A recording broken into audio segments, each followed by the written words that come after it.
म्हणजे हे आंदोलन फक्त पॉलिटिकल या दृष्टीने बघू नका, केवळ अँटी बीजेपी या अँगलनी हे बघू नका. हे आंदोलन अगेन्स्ट द कॉन्स्टिट्यूशन, संविधानाच्या विरोधातलं एक हत्यार म्हणून उपयोग केलेलं आंदोलन आहे या अर्थाने बघा. अगेन्स्ट द नेशन, भारत विरोधातलं एक आंदोलन या अर्थाने उभं केलेलं आंदोलन आहे. या अर्थाने या शक्तीकडे आपण नीटपणे बघितलं पाहिजे. या व्यासपीठावरनं भारत तेरे तुकडे होंगेची सारखी घोषणा देणारे आणि त्याला समर्थन करणारी मंडळी का बरं आली?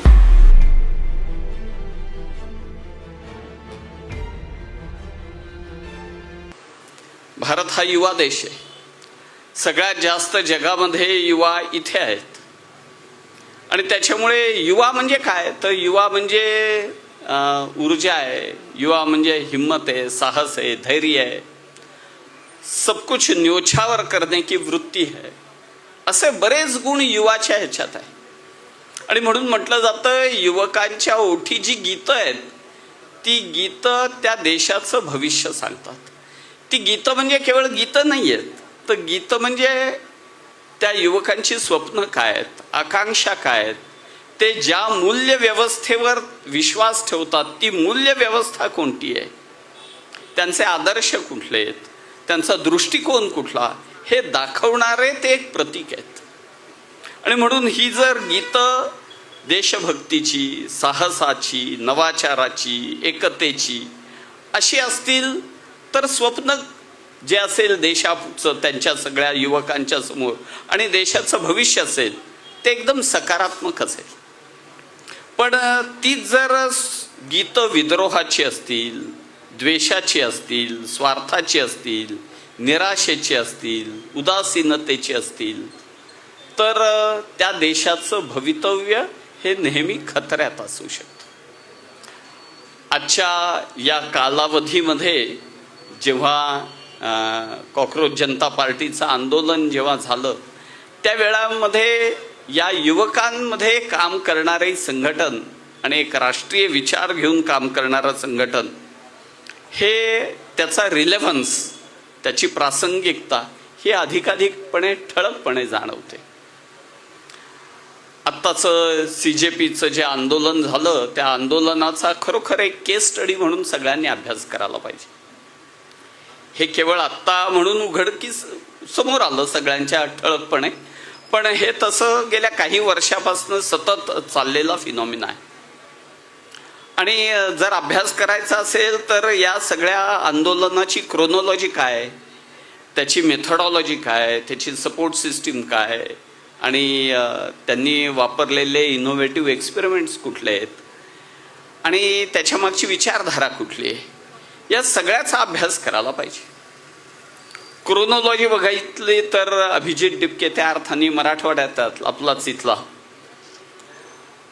असा त्यांनी हे CJP लॉन्च केली तेव्हा पहिल्या 2-3 दिवसात त्याला प्रचंड फॉलोईंग मिळालं.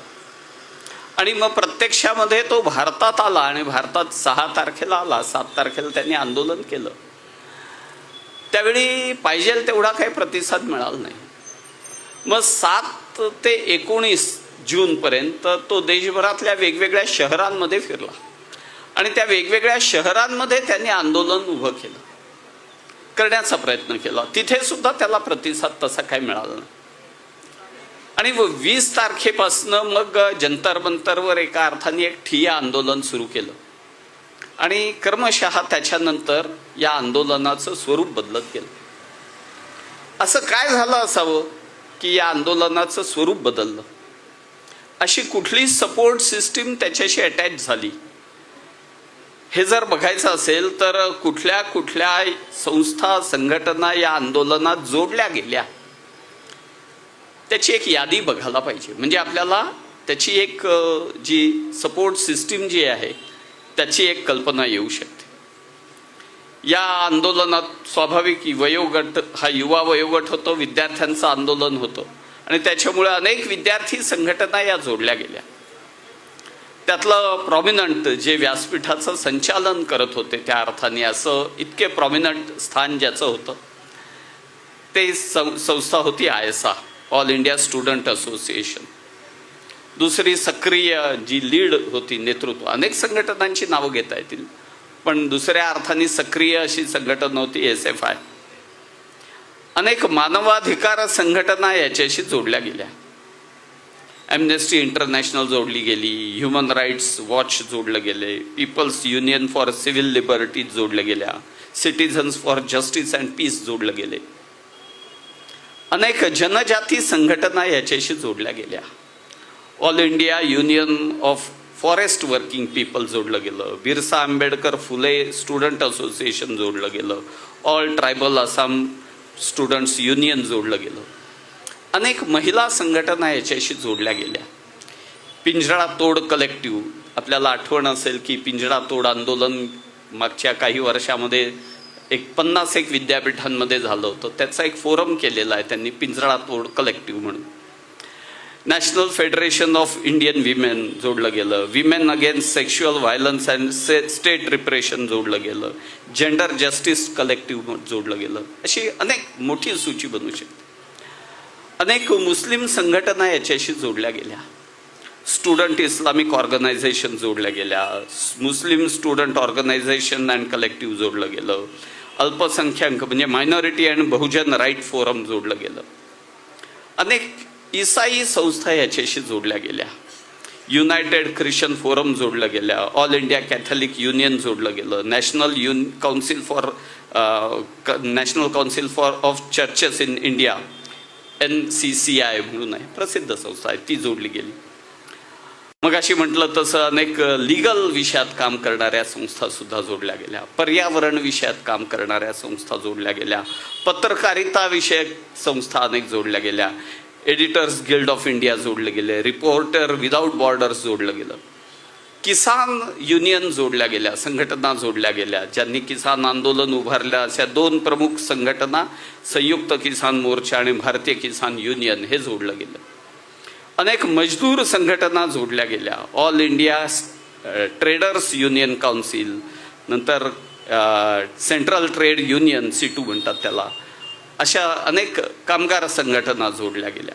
अनेक विदेशी संस्था जोडल्या गेल्या, International Federation of Human Rights जोडल्या गेल्या वगैरे. आता एवढ्या सगळ्या संघटनांना जोडण्याचं काम कोणी केलं? तुम्हाला जर मेथॉडॉलॉजी बघायची असेल, कार्यपद्धती जर करायची असेल, सपोर्ट सिस्टीम जर बघायची असेल, तर ह्याचा अभ्यास करायला लागेल की हे कोणी केलं. आणि मग हे जर अधिक स्पष्ट जर व्हायचं असेल तर या सगळ्या आंदोलनामध्ये व्यासपीठावरनं जे बोललं गेलं, जे सांगितलं गेलं, ज्या घोषणा दिल्या गेल्या, जे व्यक्ती आले, त्यांच्याकडे बघितलं तर मग आपल्याला लक्षात येईल की या व्यासपीठावरती हिंदू विरोध का झाला. या व्यासपीठावरनं भारत तेरे तुकडे होंगेची सारखी घोषणा देणारे आणि त्याला समर्थन करणारी मंडळी का बरं आली. या व्यासपीठाचा पूर्ण ताबा हा वामपंथीयांनी कसा घेतला. या व्यासपीठावरती राजकीय वेगवेगळी पार्टीज कशा सम्मिलित झाल्या आणि ते केवळ विद्यार्थी आंदोलन नाही झालं तर राजकीय आंदोलन कसं कन्व्हर्ट झालं. केवळ दिल्लीतच नाही तर संपूर्ण देशभरातल्या सर्व राज्यांमध्ये, अनेक जिल्ह्यांमध्ये अशा पद्धतीची आंदोलनं करण्याची रचना कशी लागली, याचं कोऑर्डिनेशन कोणी केलं. विदेशी संस्था, संघटना आणि विदेशात सुद्धा आंदोलन करण्याची पद्धत ही कशी विकसित झाली. आणि मग हे जर सगळं बघायचं असेल तर आपल्याला योगेंद्र यादवांचं वाक्य जे आहे, त्यांनी या आंदोलनानंतर म्हटलं की ते डिकोड करणं आवश्यक आहे, ते नीट समजून घेणं आवश्यक आहे. त्यांनी काय म्हटलं? त्यांनी असं म्हटलं, डेमोक्रेसी का फ्यूचर अब इसके आगे संसद तय नहीं करेगी, सड़कों से तय होगा. इलेक्शन तय नहीं करेंगे, रेजिस्टन्स से तय होगा.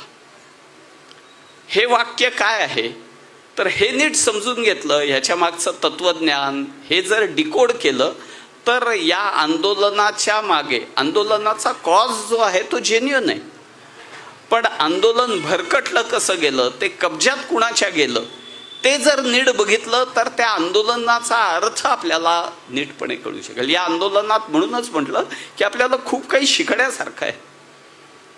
आणि मग हळूहळू आपण ह्याच्याकडे येतो, कन्क्लुजनकडे येतो की ज्याला डावी मंडळी म्हणतात अल्टरनेट पॉलिटिक्स, पर्यायी राजनीती. ह्याचा एक उत्तम यशस्वी प्रयोग म्हणून या आंदोलनाकडे ते बघतात.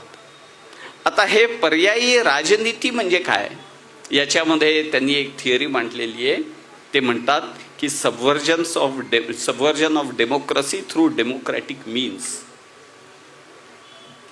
म्हणजे काय आहे हे जर नीट समजून घेतलं तर आपल्याला या सगळ्याचा अर्थ कळणार आहे.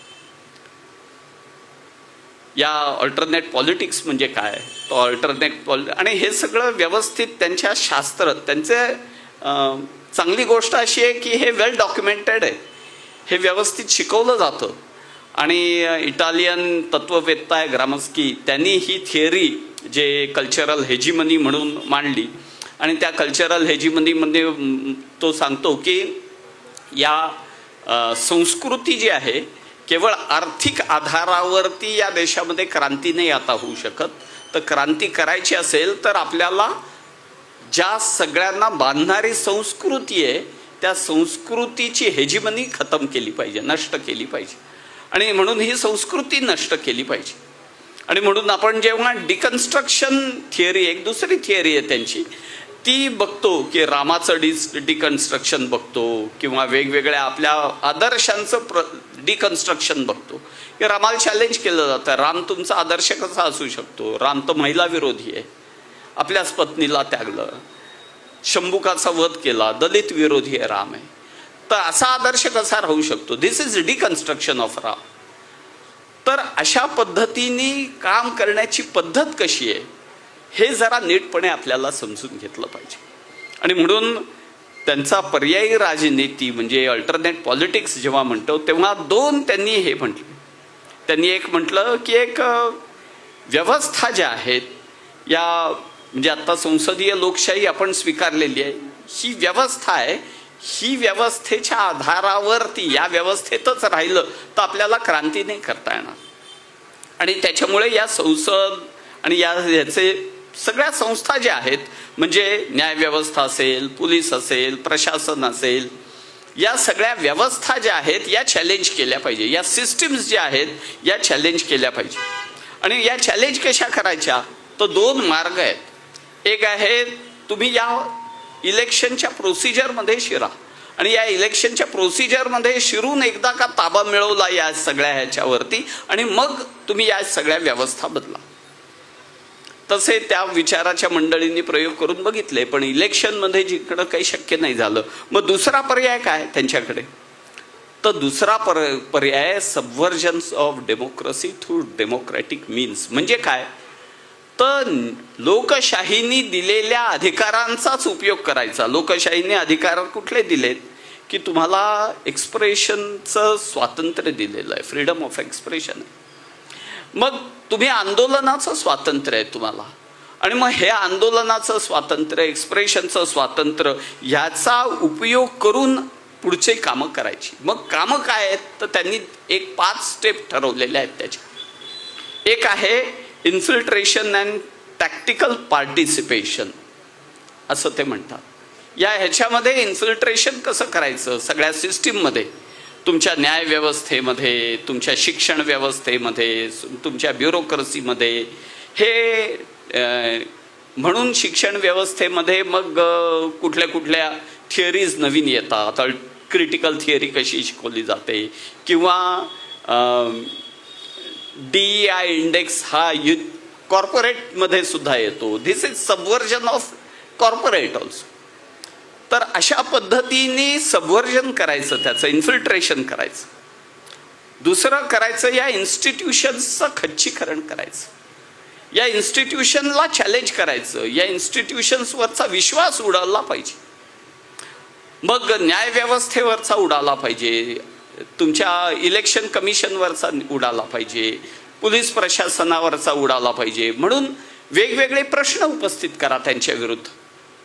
हे सगळ्या सिस्टीम चालवत असताना काहीतरी तर चुका होतातच, त्या चुकांचं भांडवल बनवा आणि वॉर ऑफ पोझिशन ते म्हणतात, वैचारिक एक लढाई, वॉर ऑफ नॅरेटिव्ह असं चालवा. आणि मग ह्याच्या आधारावरती संस्कृती, चित्रपट, साहित्य, विद्यापीठ या माध्यमातून एक वेगळ्या प्रकारचं कल्चर या ह्याच्यामधनं, या सगळ्या ह्याच्यात परिणाम काय आहे, किती भयावह आहे की आपल्याकडे मुलींकडे बघण्याची आपली एक संस्कृती आपल्या ह्याच्यात सांगते. आपली संस्कृती सांगते की परमातेकडे परस्त्रीकडे माते समान बघायचं, असे शिकवण देणाऱ्या संस्कृतीमध्ये हे आंदोलन झालं तेव्हा व्यवस्थेत तिथे बंदोबस्तात असलेले काही पोलीस अधिकारी जे होते त्यांच्याशी बोलणं झालं. ते म्हणाले की भाई साहब, वो जिस पद्धति से लड़कियां बिहेव कर रही थी तो उनको सहना बड़ा मुश्किल है. जिस पद्धति का वेश परिधान कर रही थी, जिस पद्धति की भाषा बोल रही थी, जिस पद्धति के हावभाव कर रही थी, शर्म तो हमें आनी रहती. ही ज्या पद्धतीने संस्कृतीचं डिग्रेडेशन करण्याचा प्रयत्न आहे. मग आपल्याकडे लिव्ह इन सुद्धा ॲक्सेप्टेड झालं. ही संस्कृतीचं डिग्रेडेशन वेगवेगळ्या पद्धतीने करायचं. आणि मग शेवटचं त्यांचं हत्यार आहे ते म्हणजे रस्त्यावरचे ॲजिटेशन. असे हे मार्ग वापरून हे आपल्याला सबव्हर्जन ऑफ डेमोक्रेसी करायचं आहे, अशी त्यांची थिअरी. आणि आपल्या सुदैवाने बाबासाहेबांनी ह्याच्याबद्दल आपल्याला खूप पहिले जागृत केलेलं आहे. आपण आपल्या महापुरुषांचा संदेश नीटपणे हे करत नाही आणि त्याच्यामुळे अशी गडबड होती. संविधान जेव्हा लागू झालं, संविधान सभेचं शेवटचं त्यांचं भाषण दिनांक 25 नोव्हेंबर 1949 साली, ते भाषण त्या कॉन्स्टिट्युएंट असेंब्लीचं त्यांचं शेवटचं भाषण, ते भाषण प्रसिद्ध आहे 3 वॉर्निंग स्पीच असं म्हणून. 3 त्यांनी त्याच्यामध्ये इशारे दिले आपल्याला. त्यातला पहिला इशारा काय, तो पहिला इशारा असं सांगतो की या सगळ्या ह्याच्यामध्ये बघत असताना आपल्याला कुठल्या पद्धतीने या सगळ्या आंदोलनांकडे आपण आता बघायला पाहिजे. ते म्हणतात की एक कालावधी होता ज्यावेळी आपण परतंत्र होतो, जेव्हा इंग्रजांचा सत्ता होती आणि त्याच्यामुळे आपल्याला आपल्या न्यायिक व्यवस्था नव्हत्या उपलब्ध आपल्याकडे, आणि संसदीय मार्ग सुद्धा उपलब्ध नव्हते आपलं म्हणणं ठेवण्यासाठी. आणि त्याच्यामुळे आपण वेगवेगळे आंदोलनं, वेगवेगळे सत्याग्रह, वेगवेगळे क्रांतिकार्य हे सुद्धा जस्टिफाईड होते त्यावेळी. पण आता मार्ग बदललेला आहे. आता आपण संविधान स्वीकारतोय आणि जेव्हा आपण संविधान स्वीकारतो त्यावेळी हे क्रांतिकार्य, हे हिंसक आंदोलनं हे आता आपण त्यागले पाहिजेत.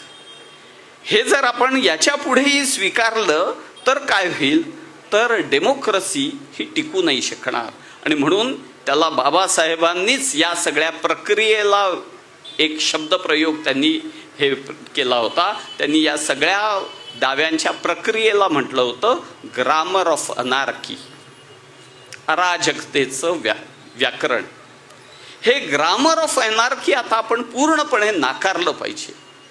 आणि त्याच कॉन्स्टिट्युएंट असेंब्लीच्या सभेमध्ये ते उल्लेख करतात, ते जागृत करतात. 2 या ह्याचे आपल्याला शक्ती आहेत, त्यांच्यापासून सदैव जागृत राहायला पाहिजे. एक म्हणतात कम्युनिस्ट आणि दुसरे सोशलिस्ट. कम्युनिस्टांबद्दल ते म्हणतात की या राज्यघटनेवरती आणि संसदीय लोकशाहीवरती यांचा विश्वास नाही आहे आणि त्याच्यामुळे, आणि हिंसेच्या मार्गावरती यांचा विश्वास आहे आणि त्याच्यामुळे हे संधी मिळेल त्यावेळी ही हिंसेच्या मार्गाने किंवा कुठल्याही मार्गाने ही कॉन्स्टिट्यूशन, हे संविधान उखडून फेकण्याचा प्रयत्न करतील. आणि समाजवादी ह्याच्याबद्दल त्यांनी म्हटलंय की हे वेगवेगळ्या पद्धतीने आंदोलनं करतील आणि यांना अमर्याद अधिकार पाहिजेत. अमर्याद अधिकार कुठले, तर त्यांच्याच भाषेत म्हणायचे तर त्यांनी म्हटलं राजसत्ता उखडून टाकण्याचे सुद्धा आणि त्याच्यासाठी आंदोलन करण्याचे सुद्धा अधिकार त्यांना पाहिजे. इतक्या स्पष्ट शब्दामध्ये बाबासाहेब आंबेडकरांनी या शक्तीबद्दल आपल्याला जागृत केलं.